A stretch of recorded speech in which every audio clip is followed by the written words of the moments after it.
Bienvenue à tous pour le visionnage de cette vidéo, où nous allons avoir le plaisir de vous montrer comment démonter le Redmi 7. Vu que nous avions démonté récemment le Redmi Note 7, nous sommes en droit de nous demander si son petit frère est plus difficile à démonter. Même si ce téléphone entrée de gamme a fait de bonnes impressions chez certains youtubeurs tech, nous allons vraiment voir ce qu'il en est au démontage. Vu que cette coque arrière est en plastique, vous n'aurez aucun mal à insérer une feuille plastique dans l'un des coins du téléphone. Après quoi, prenez n'importe quel outil d'ouverture que vous avez sous la main, que ce soit un Mediator, ou dans notre cas nous avons choisi un outil d'ouverture à roulette. Cet outil vous permettra de faire le tour de votre appareil, simplement et rapidement. Mais notre roulette a ses limites. Elle ne peut pas atteindre certaines parties de la vitre arrière qui sont collées plus au centre de l'appareil. C'est la raison pour laquelle nous avons dû prendre notre spatule pour définitivement désolidariser cette vitre de son châssis. Par contre, nous vous recommandons dans cette étape d'avoir toujours un œil sur votre spatule. Et oui, vous pourriez malencontreusement déchirer une nappe interne sans le savoir. Vous avez certainement remarqué que notre vitre arrière se tord très facilement. Mais c'est normal, c'est du plastique. On ne peut pas dire que cette vitre arrière est mal collée. Xiaomi a bien fait son travail. Qui plus est, nous n'avons pas passé le téléphone dans le four de réparation. Donc il est normal de rencontrer une certaine résistance.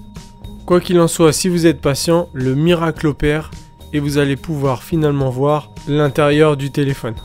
À première vue, Xiaomi est encore fâché avec les nappes du capteur d'empreinte.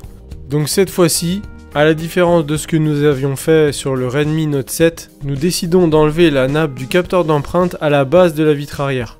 Tout simplement parce que cela nous permettra de travailler dans de bonnes conditions. Vous allez voir.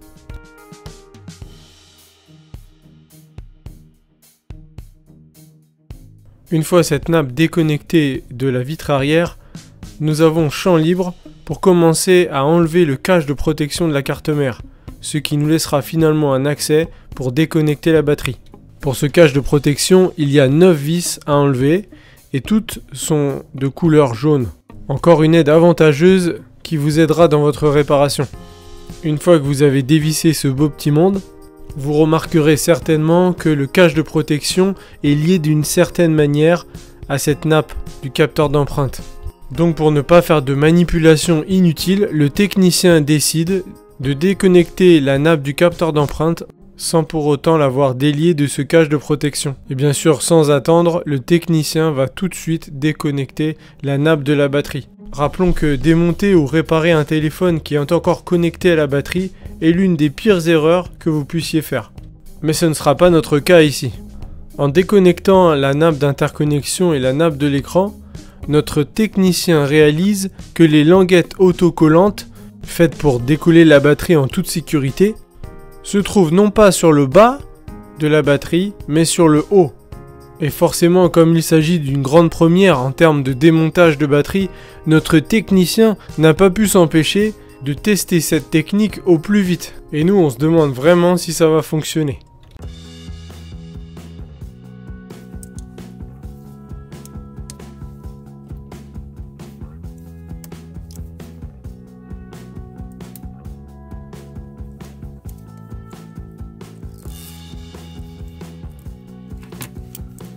À première vue, le positionnement des languettes a l'air idéal pour un décollage facile.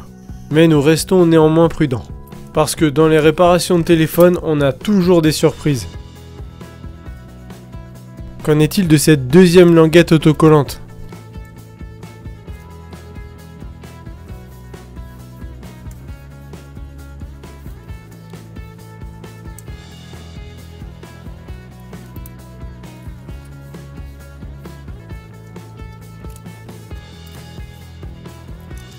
Allez, cette fois-ci on tente le coup, on la tire jusqu'au bout. Ah, ça a pas l'air trop mal. Voyons si nous avons décollé cette batterie comme il se doit. Eh bien oui, c'est une réussite totale.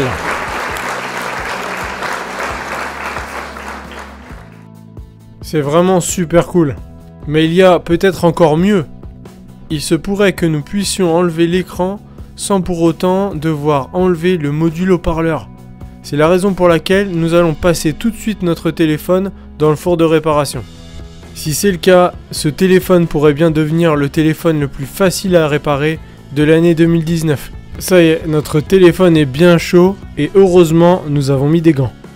Nous avions également reconnecté la nappe de l'écran et la nappe d'interconnexion, histoire que celle-ci ne nous gêne pas pendant le décollage de l'écran. Finalement, nous allons utiliser la même méthode que pour la vitre arrière. Créer un point d'insertion avec la feuille plastique et ensuite utiliser notre outil d'ouverture à roulette. Et là vous allez voir que cette technique est vraiment radicale. C'est la raison pour laquelle nous pouvons affirmer que l'adhésif utilisé sur le Redmi 7 n'est pas du tout similaire à celui utilisé pour le Redmi Note 7. Comme vous avez pu le remarquer, il a suffi à notre technicien un seul passage avec l'outil d'ouverture à roulette pour décoller cet écran. C'est vraiment incroyable. Maintenant, il ne reste plus qu'à déconnecter la nappe de l'écran pour en finir avec cette étape.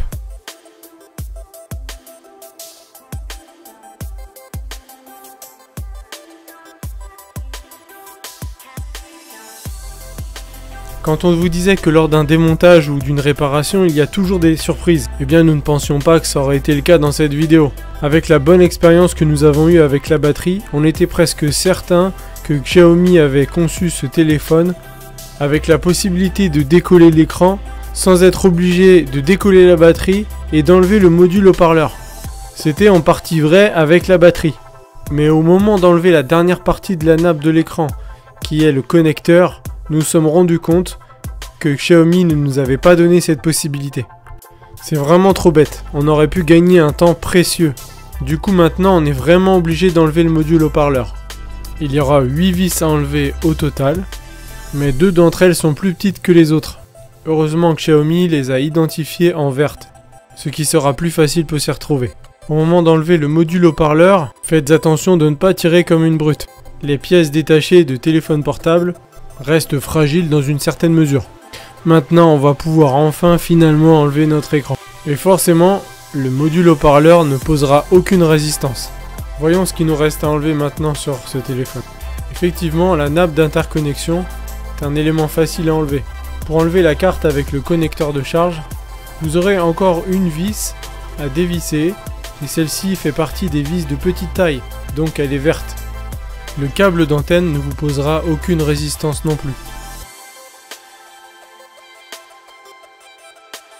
Pour ce qui est de la dépose de la carte avec le connecteur de charge, il suffit de trouver le bon endroit pour la déclipser, comme par exemple en dessous le connecteur de la nappe d'interconnexion.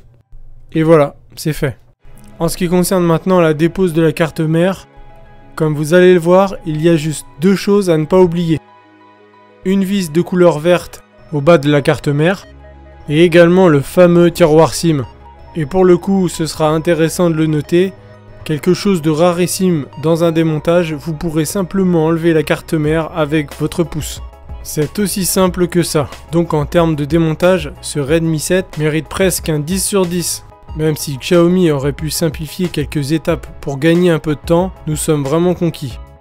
Nous espérons que cette vidéo vous a plu et qu'elle vous permettra d'effectuer vos réparations sans souci. En attendant, on vous dit à bientôt sur la chaîne Pièces de Mobile.